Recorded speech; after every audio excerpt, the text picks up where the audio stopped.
ಫಲಪುಷ್ಪ ಪ್ರದರ್ಶನ ಹಾಗೂ ವಿದ್ಯುತ್ ದೀಪಾಲಂಕಾರಕ್ಕೆ ಚಾಲನೆ. ಜ್ಯೋತಿ ಬೆಳಗುವ ಮೂಲಕ ಫಲಪುಷ್ಪ ಪ್ರದರ್ಶನ ಲೈಟಿಂಗ್ಸ್ಗೆ ಚಾಲನೆ ಕೊಟ್ಟ ಸಚಿವ ಎನ್ ಚಲುವರಾಯಸ್ವಾಮಿ ಕೃಷಿ ಹಾಗೂ ಜಿಲ್ಲಾ ಉಸ್ತುವಾರಿ ಸಚಿವರು ಕೆಆರ್ಎಸ್ ಬೃಂದಾವನ ಉದ್ಯಾನವನದಲ್ಲಿ ಆಯೋಜಿಸಿರುವ ವಿದ್ಯುತ್ ದೀಪಾಲಂಕಾರ ಹಾಗೂ ಫಲಪುಷ್ಪ ಪ್ರದರ್ಶನ.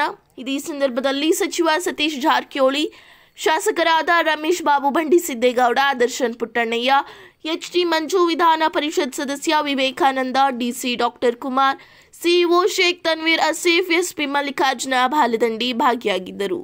ಕೆಆರ್ಎಸ್ನಲ್ಲಿ ಸಚಿವ ಎನ್ ಚಲುವರಾಯಸ್ವಾಮಿ ಹೇಳಿಕೆ: ಕೆಆರ್ಎಸ್ ದೀಪಾಲಂಕಾರ ಹೊಸದಲ್ಲ, ಶತಮಾನದಿಂದ ನಡೆಯುತ್ತಿದೆ. ಇಂದು ಲೈಟಿಂಗ್ಸ್ ಹಾಗೂ ಫಲಪುಷ್ಪ ಪ್ರದರ್ಶನಕ್ಕೆ ಚಾಲನೆ ಕೊಟ್ಟಿದ್ದೇವೆ ಎಂದರು.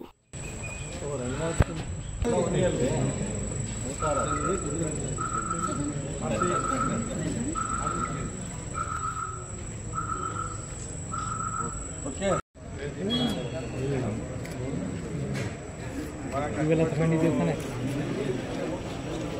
ಸರ್? ಅಲ್ಲೇ